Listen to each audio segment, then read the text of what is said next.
Les buveurs d'océan par H. J. Magog. Chapitre 17. Le prix du secret. Après avoir échappé à Jean, Kasuga s'était rué dans les ténèbres. Déjà, il entendait derrière lui le galop de Guilledou et de Monsieur Big, lancé à sa poursuite.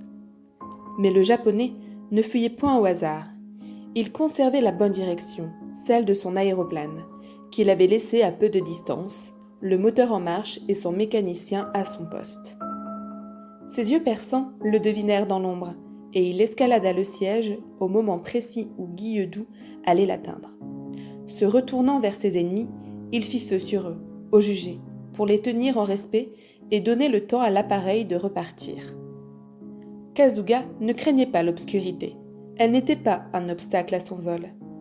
En effet, dès que l'aéroplane eut atteint une certaine hauteur, les deux Japonais qui le montaient aperçurent à leur gauche, au-dessous d'eux, 3 feux, formant un vaste triangle isocèle.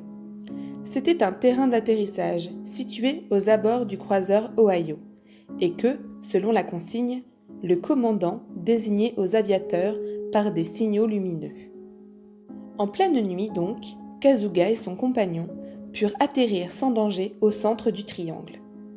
Le japonais se dirigea aussitôt vers le croiseur et se fit conduire auprès du commandant. Froidement, presque cyniquement, Kasuga exposa à l'officier ahuri quelle sorte de service il attendait de lui et le pria de l'aider à organiser le guet-apens qui devait lui livrer Mademoiselle de Glandève. Tout d'abord, le marin, totalement choqué à la pensée qu'on prétendait attenter à la liberté d'une Américaine, avait failli se fâcher rouge et envoyer le singulier amoureux à fond de cale. Mais en présence de l'assurance du japonais, il dut accepter d'en référer à son chef, à un délégué du gouvernement qui se trouvait à bord d'un des bâtiments échoués dans les environs de l'île Nippon. Cette nuit-là, le télégraphe sans fil marcha sans relâche, et il apporta aux officiers du croiseur la plus étrange des nouvelles. Kasuga ne s'était pas vanté. L'Amérique faisait de la petite fille de Jim Sandy une victime propitiatoire. Il fallait bien se rendre à l'évidence.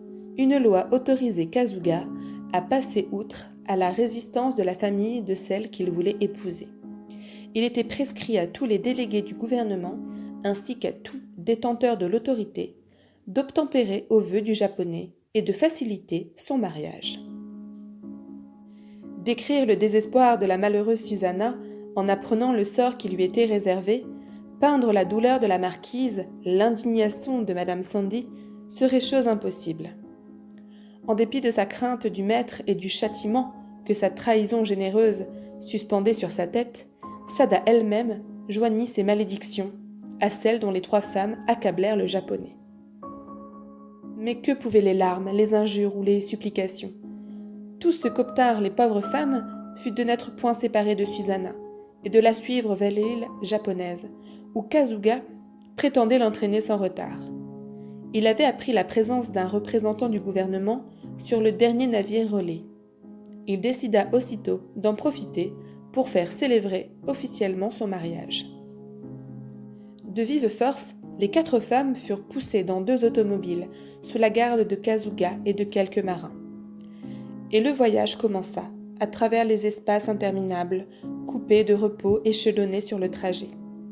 Spectacle étrange que ces campements grouillants de vie, au milieu des immensités silencieuses qui semblaient des champs de mort.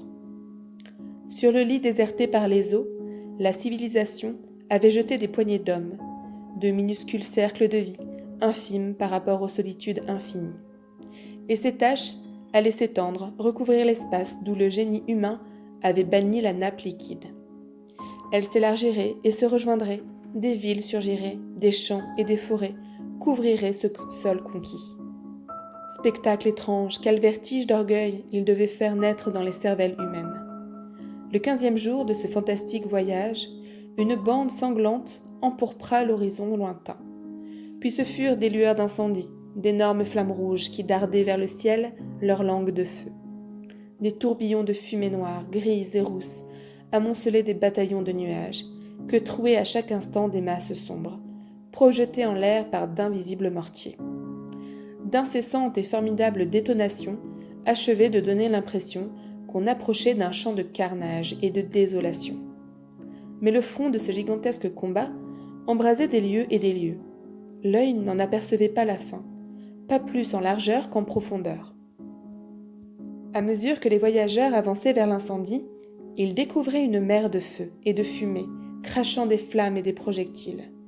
Un rivage qui se relevait, soulevé par cette terrifiante tempête, bordait ces vagues rougeoyantes, et, sur ces pentes, les spectateurs épouvantés voyaient couler des torrents incandescents qui élevaient devant eux des remparts de fumée.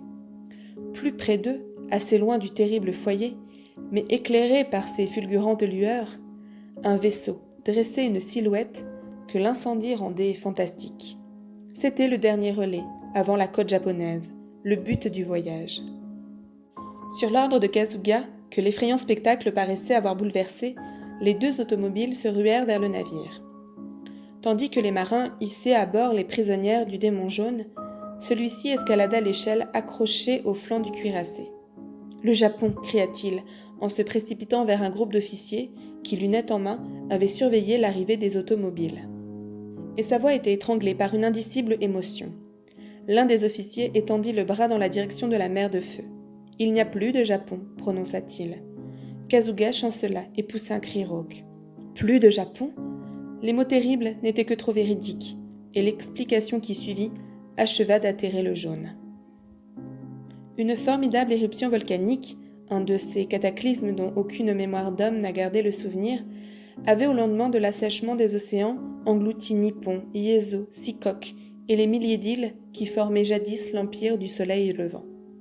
À leur place, il n'y avait plus qu'un océan de feu, un cratère de dimensions invraisemblables qui ne cessait de vomir des laves, des flammes et des tourbillons de fumée. La catastrophe escomptée par M. Big s'était donc partiellement produite.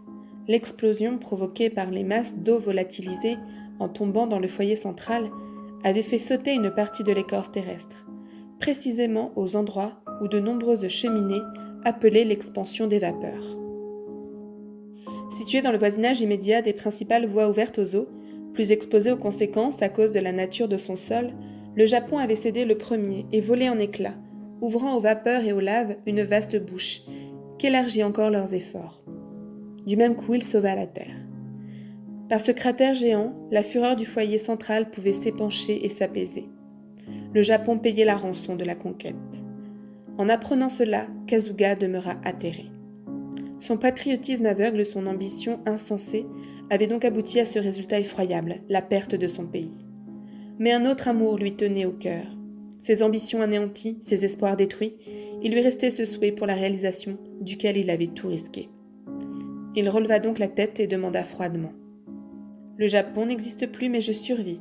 L'Amérique hérite de la totalité du monde océanique. Mais le traité qu'elle a signé contenait une clause me concernant. La respectera-t-elle ? L'Amérique paiera, répondit avec un calme intangible un personnage glabre, que ses vêtements civils, au milieu des uniformes, désignaient comme le représentant du pouvoir administratif. C'était le délégué du Conseil des Trusts, l'homme qui avait tout pouvoir pour faire de Kasuga l'époux de Susanna de Glandève. « Bien, » enregistra le japonais en inclinant la tête. « Je n'attendais pas moins de la loyauté commerciale de votre pays. Vous êtes prêt à m'unir à mademoiselle de Glandève par un lien légal ? Quand vous le requérez, que ce soit à l'instant même. »« All right. » Impassible, le délégué du Conseil des Trusts se tourna vers Susanna. « Miss, déclara-t-il, l'Amérique vous a promise à cet homme.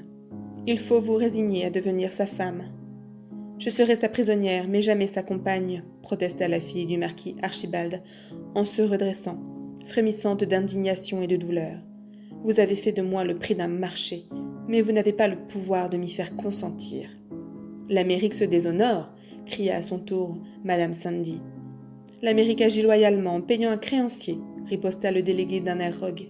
« Elle sacrifie une malheureuse enfant. Elle fait appel à son patriotisme, Mistress Sandy, que Mademoiselle de Glandève se dévoue. On n'accepte point un dévouement imposé. La nation a quelquefois les droits d'un père et le devoir d'user de son autorité pour imposer sa volonté. Ce faisant, elle ne croit point travailler au malheur de cette jeune fille, car l'époux qu'elle lui destine sera grand dans le monde et le premier entre tous les citoyens. Il sera toujours à nos yeux le dernier des misérables riposta Madame Sandy, avec une fougue qui n'eut point désavoué Jim. Nous suivons d'antiques exemples, plaida le délégué. Pour le salut d'Athènes, chaque année le roi Égée livrait au Minotaure les vierges que désignait la mort.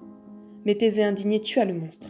Prenez garde de faire surgir une Thésée, clama la marquise.